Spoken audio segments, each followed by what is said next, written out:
在上世纪60、70年代三线建设的时期，四川积极投身于众多三线工厂的建设之中。位于眉山青神县黑龙镇的709厂便是其中典型的代表。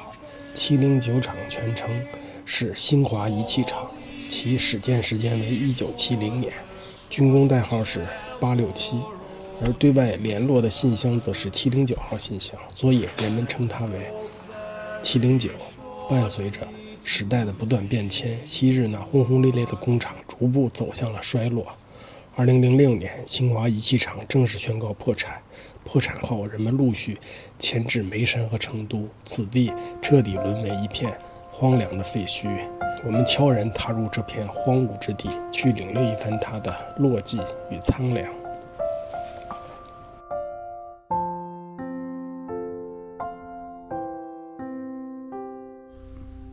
709的学校，这个学校包括了小学、初中、高中。门口2个字是“好好学习，振兴勤奋学习，振兴中华”。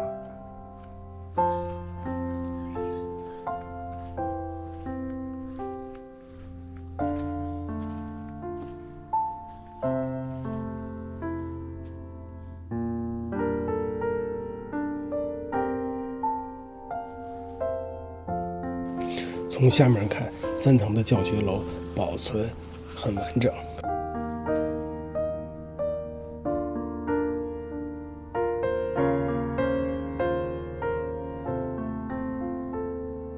黑板上详细写着期末的安排，这应该是学校最后的绝唱。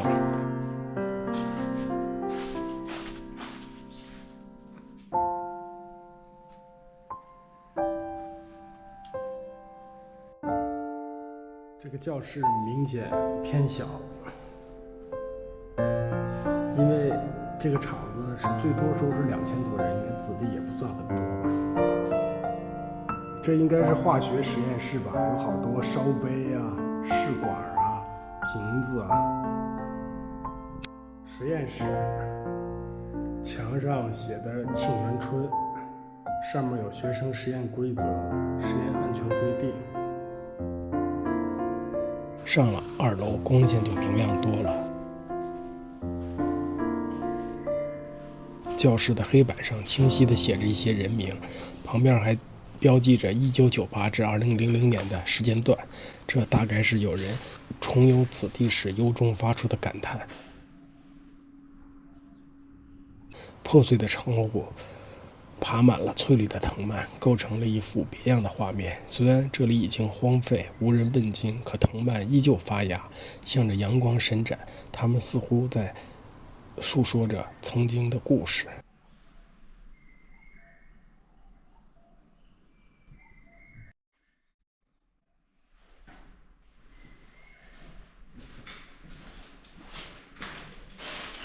学校的窗外就是一个山谷，悠长的走廊墙面上长满了墨绿色的青苔，干枯的落叶轻轻地飘落在走廊上，踩上去沙沙作响。那长长的走廊宛如一个神秘的时空隧道，将我们悄然带到了30年前，耳畔仿佛响起了朗朗的读书声。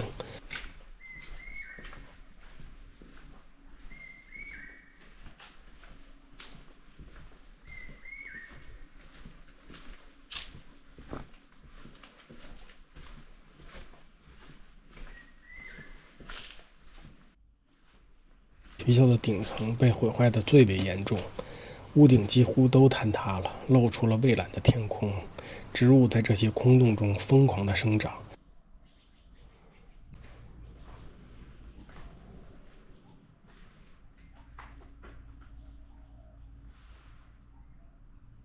教室的水泥地面也长出了众多的植物，没有人值守，自然会将这里彻底抹平。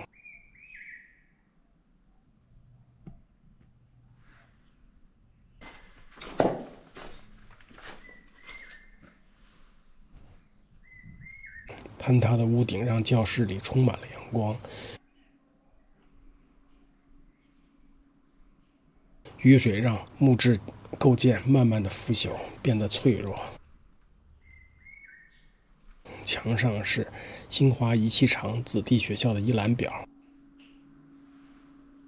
柜子里有一些废弃的灯管，墙上有一把老师用的三角尺。这处坍塌的房间好像是图书室。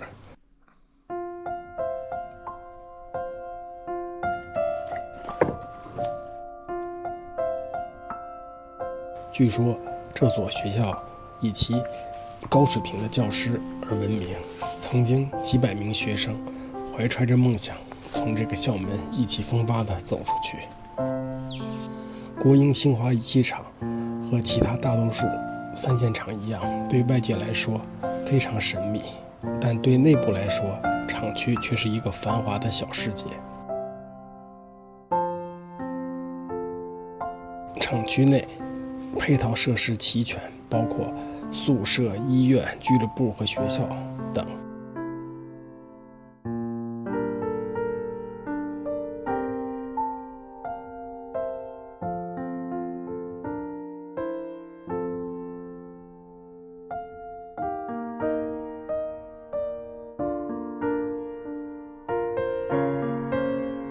学校旁边有另一栋大楼，就是709技校。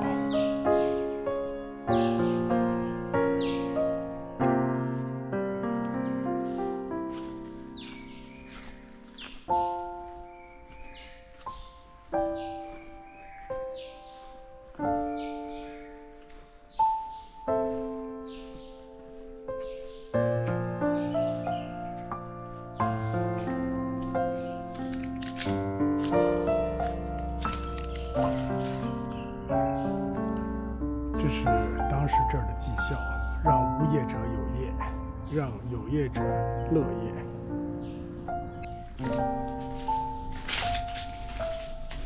大门被封闭起来，透过门缝看起来有些诡异。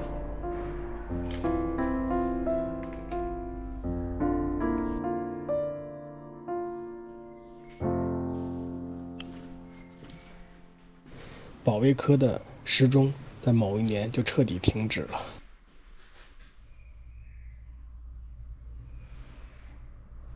这里好像偶尔还有人光顾。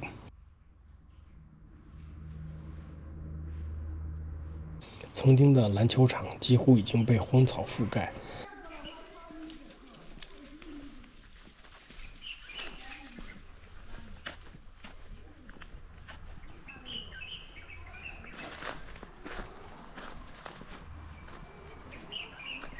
篮板许多年都没有和篮球亲密接触了。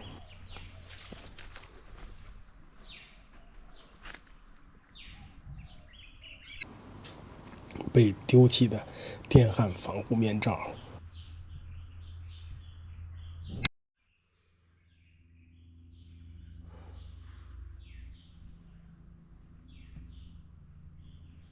，867厂学生接待站。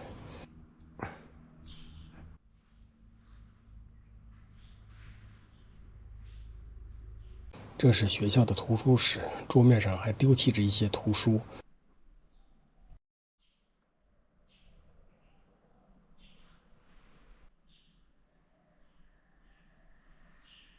书柜里还写着偷衣罚食的纸条。走廊上静悄悄的，只能听到自己的脚步声。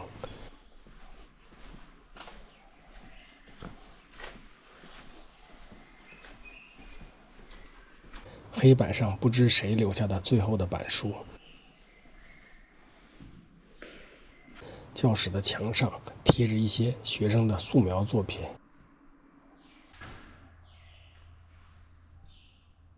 墙上贴的不抛弃不放弃，好像是一种讽刺。这应该是一间总务室，凌乱的好像被抢劫了一样。毕业证书、记录本、学生证，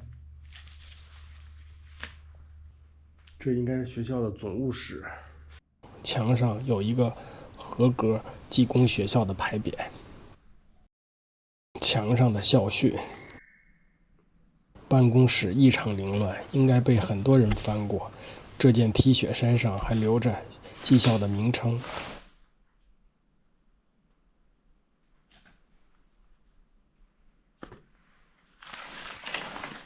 很多照片被凌乱地丢在这里，其中还有一张毕业合影。这些散落的一寸照片印记着他们的青春。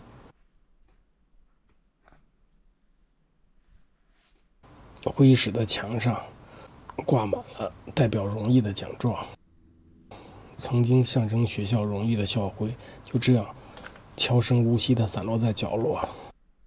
地上那些青春洋溢的面孔都曾是这里的学生，每一个人都把自己最灿烂的芳华毫无保留地献给了这里。一间乒乓球室，技工学校的课程表全部都是用手写上去的。曾经的计算机教室，很多老式的显示器还摆在那里。我只是一个匆匆的过客，并不知晓这所学校停办后的历史究竟是换了新址重新办学，还是就此销声匿迹，成为了永恒的绝响。相信诸多在这里奉献青春的人们定然会深深怀念此地。与技校仅一墙之隔的这条路延伸向了七零球场的家属区，安静的道路似乎有人清扫过，斑驳的树影摇曳地照在灰白色的水泥路上。每一栋楼里都空无一人，漆黑的门洞就像野兽的巨口，想把人吞噬。搬走时，人们搬得并不彻底，留下了很多生活的痕迹。一个温馨的家，每一扇门都曾经是一个温馨的家，他们的屋子是承载欢声笑语的港湾，是弥漫着烟火气息的小天地，是记录一家人幸福时光的纪念馆。这里曾回荡着家人的谈笑，弥漫着饭菜的香味儿，每一处角落都诉说着生活的故事，都存留着温暖的记忆。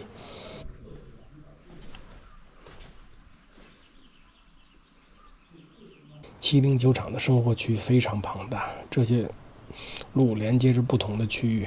工厂高峰时曾有3000多名职工，生活区带上家属有近万人。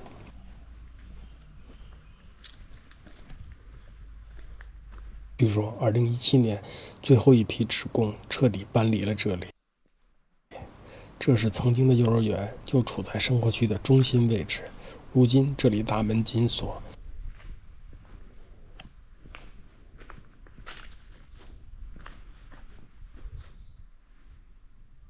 隐约能看到里面有一个小木马。根据老照片辨认，这里曾经是生活区的治安室，和大部分3线厂一样，这里的公安系统都是独立的，有自己单独的公安处。室内非常宽大，但并不知道墙壁为什么是镂空的。生活区的综合商店，当年生活在这里的人充满了优越感。3线厂职工的待遇远远强于周边的人们。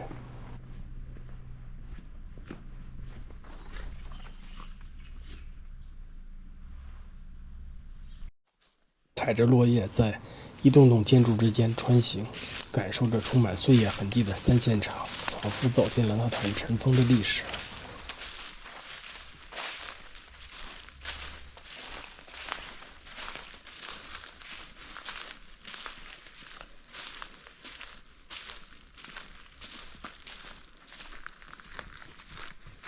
荒地上有人种了庄稼，还安装了驱赶鸟的假人。这是所有3线厂最重要的建筑，那就是俱乐部，也就是电影院。这里不知承载了多少欢乐。开着。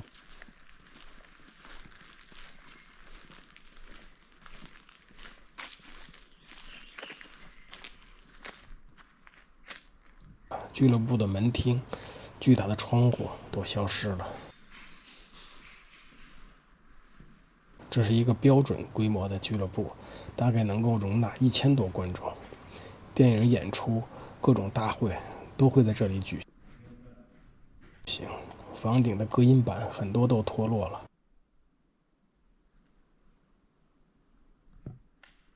巨大的空间总能给人以震撼。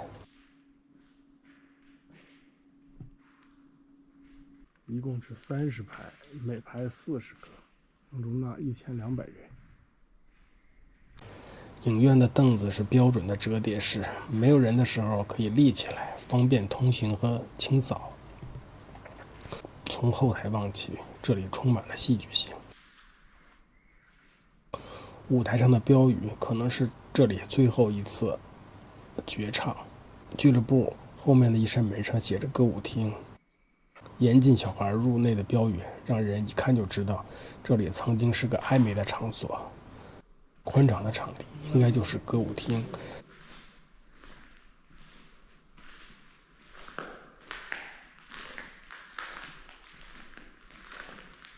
那破烂的帘子后面应该就是茶座，很多爱情故事都产生在这里。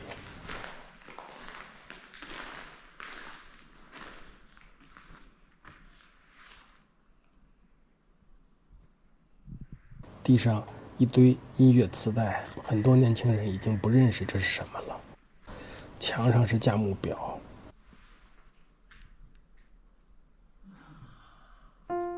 这里的环境让人浮想联翩，帘子将里外隔成了2个世界。可以想象，这个舞厅应该是上世纪90年代末的产物。那时三线场已经慢慢开始走向了没落。每到夜晚，音乐开始响起，头顶的射灯开始旋转，一个个爱情故事开始上演。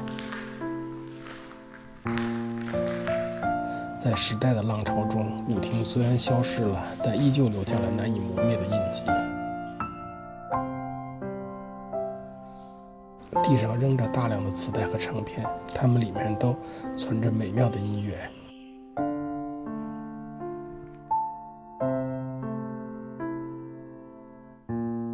充满年代感的唱片封面一下子就把我们拉回到那个年代。这果然是放映厅。这间漆黑的屋子是电影院的放映室，精彩的电影都是从这个小窗口投向荧幕。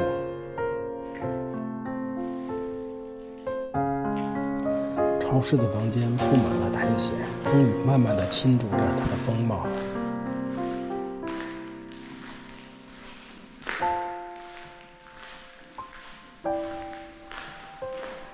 对面这间房应该是个活动室，里面有一张乒乓球台和几张办公桌。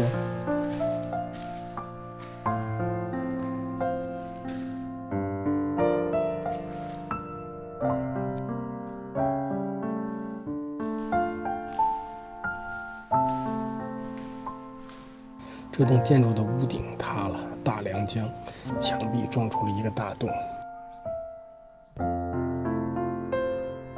俱乐部的一个房间里，人们用粉笔书写了很多感慨。三线场，这是一曲震撼人心的壮歌。稳定就是财富。开放眉山，敞开胸怀。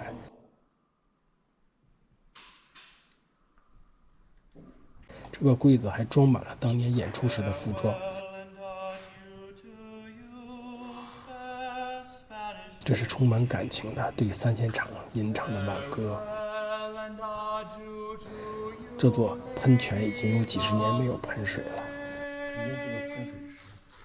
一丛三角梅在道路的尽头绽放，它开得那般灿烂，象征热情与坚毅的它，犹如在纪念那没落的工厂与消失的人群。